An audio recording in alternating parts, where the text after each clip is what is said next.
ఆచా coding tutor training ఇచ్చి permanent IT job ఇస్తారు. 9697969788.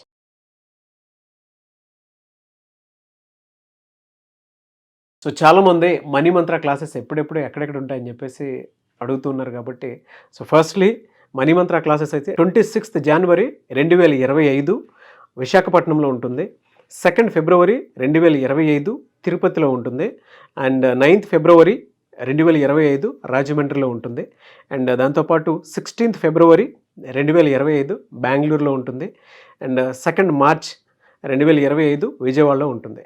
So ఇప్పటి వరకు అనౌన్స్ చేసినటువంటి క్లాసెస్ ఎన్రోల్ చేసుకోవాలి అనుకున్నటువంటి వాళ్ళు వెంటనే స్క్రీన్ మీద కనిపిస్తున్న నెంబర్కి సంప్రదించండి. నమస్కారం అండి, డాక్టర్ శ్రీ ఆచార్య అనంతకృష్ణ స్వామి గారు. నమస్కారం. ఈ ఎపిసోడ్లో కొత్తగా ఏం చెప్పబోతున్నారు సార్? అంటే మనిషికి కోరికలు ఉండొచ్చా లేదా? ఖచ్చితంగా ఉండాలి. దేనికోసం ఉండాలి? అచీవ్ చేయడానికి, మనకు కావాల్సినవి తెచ్చుకోవాలంటే కోరిక అనేది అవసరం కదండి. మరి వేదాంతులు వద్దని చెప్తారు కదా, కోరికలు వద్దని చెప్తారు కదా. కోరికలు లేకుండా లైఫ్ ఎలా లీడ్ చేస్తాం సార్? ఇక్కడ నేను ఒక చిన్న ఆర్టికల్ రాశాను. ఒక కోరిక ఇంకో కోరికను రగిలిస్తుంది, అంతులేని కోరికలు వెంట పడకండి. ఇది వేదాంతులు చెప్పే నీతి. కానీ కోరికతోనే మొదలైంది రామాయణం, మహాభారతం. పదవి మరియు శ్రీకాంక్ష. కోరికలు లేకపోతే అవి రెండూ లేవు. ఒక ఇతిహాసం నడవాలి అంటే కోరికలు అవసరం. రాక్షసులు కోరిన కోరికల వల్లే పురాణాలు అలాగే ఎన్నో వింటున్నాం మనం. కోరికలు లేనివాడు సన్యాసి. కోరికలు తీర్చుకునేవాడే సంసారి. సన్యాసి కంటే సంసారి ఉత్తమమైన వాడని చెప్పింది శాస్త్రం.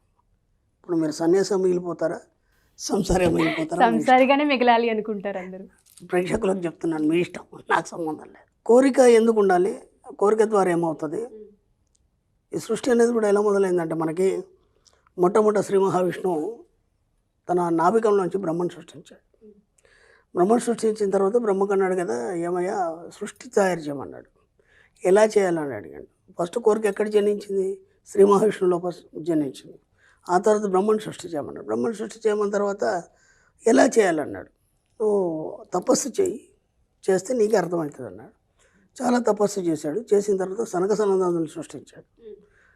సృష్టించిన తర్వాత వాళ్ళకి సృష్టి చేయమన్నాడు ఆయన. అనేసరికంటే వాళ్ళు అన్నారు, మేము ఇలాగే ఉంటాం, పుట్టగానే ఇంతే ఉంటారు వాళ్ళు, అంతకంటే ఇక వాళ్ళు పెద్ద కారు చేయరు, మహా జ్ఞానులు వాళ్ళు. కాబట్టి పుట్టుకతోనే జ్ఞానులు కాబట్టి వాళ్ళకి ఇంకా దేని మీద వ్యామోహం లేదు కాబట్టి మేమేం చేయలేమన్నారు. తర్వాత కశ్యప ప్రజాపతిని సృష్టించాడు. అతనికి 18 మంది భార్యలు. అక్కడి నుంచి సృష్టి అనేది ప్రారంభమైంది.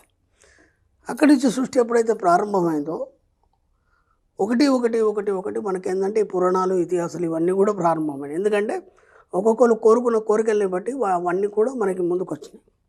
కాబట్టి ఒక కోరిక అనేది ఇంత పెద్ద సృష్టిని తయారు చేసింది. మనం కూడా ఆయన సంతానమే. ఎవరికి అర్థమవుతుందా? కాబట్టి కోరిక లేకుంటే ఒక సృష్టి అనేది కాదు కదా. కోరిక అంటేనే సృష్టి.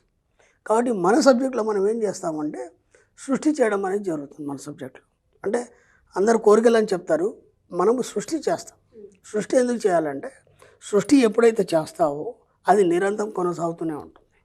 కోరిక ఇప్పుడు నాకు ఒక కారు కొనాలి, కారు కొన్నాం, కారు కొన్న కోరిక అయిపోయింది. ఆ తర్వాత ఏం లేదు, ఇంకా మళ్ళీ కారు కొనాలని ఆలోచన లేదు. ఒక ఇల్లు కట్టాలి, అయిపోయింది ఇల్లు కట్టడం. ఇక ఆ తర్వాత మళ్ళీ ఇల్లు కట్టాలనే ఆలోచన లేదు. సృష్టి అనే దగ్గర ఏమవుతుందంటే ఒక కారు కొన్నాం, తర్వాత నెక్స్ట్ అంతకంటే మంచి కారు కొనాలి. అర్థమైందా? ఒక ఇల్లు కొన్నాం, అంతకంటే మంచి ఇల్లు కట్టాలి. ఓకేనా? ఈ సృష్టి దగ్గర ఎప్పుడు ఆగిపోవడం అంటూ ఉండదు. ఎందుకంటే బిగ్ బ్యాంగ్ నుంచి స్టార్ట్ అయినటువంటి సృష్టి ఇప్పటికి అనంతం కొనసాగుతూనే ఉంది. అనంత విశ్వంలో ఇంకా ప్రయాణం చేస్తూనే ఉంది. మన యొక్క ఏదైతే మన సూర్యమండలం ఇవన్నీ ఉన్నాయో గ్రహాలు ఇంకా అనంతం ప్రయాణం చేస్తుంది. అది అంతం అనేది ఉండదు. ఇక ఎప్పుడు కూడా అనంతంగానే ప్రయాణం చేస్తుంటుంది. కాబట్టి మన కోరికలు కూడా అనంతంగానే ఉండాలని నేను చెప్తాను. ఎంత అనంతంగా నీ కోరికలు పెట్టుకుంటే అప్పుడు ఏమవుతుందంటే నీ బాడీలో ప్రతి ఎంజైమ్ అనేది రిలీజ్ అవుతుంది.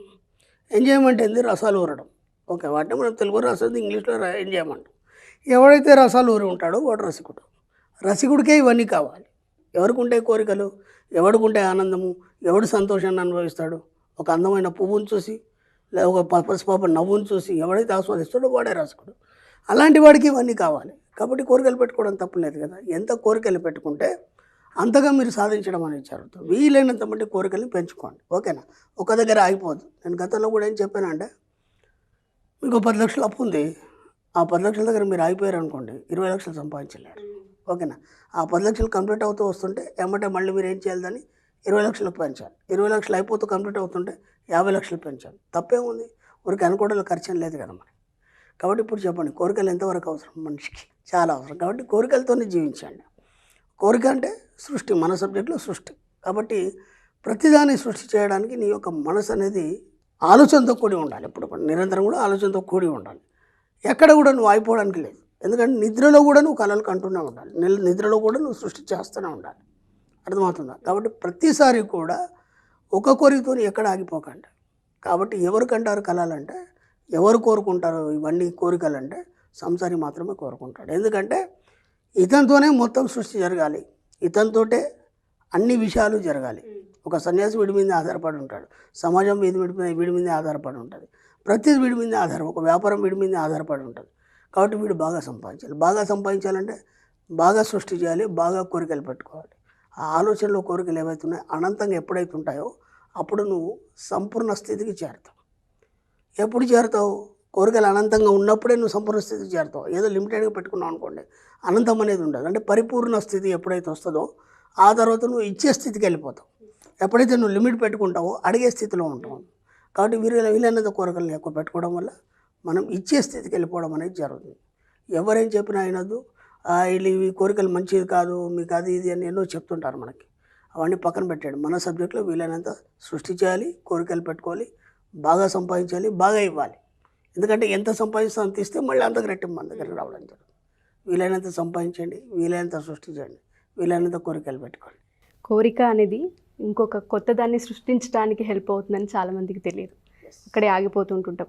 ఎక్కువ కోరికలు ఉన్నప్పుడు అంత ఎక్కువ ఆశించడం తప్పని మాట్లాడుతూ ఉంటుంటారు. బట్ కోరిక అనేది ఒక సృష్టికి కారణం అవుతుంది అనేది ఫస్ట్ టైం నేను కూడా విన్నాను. Thank you so much, great information sir. Thank you sir, thank you so much.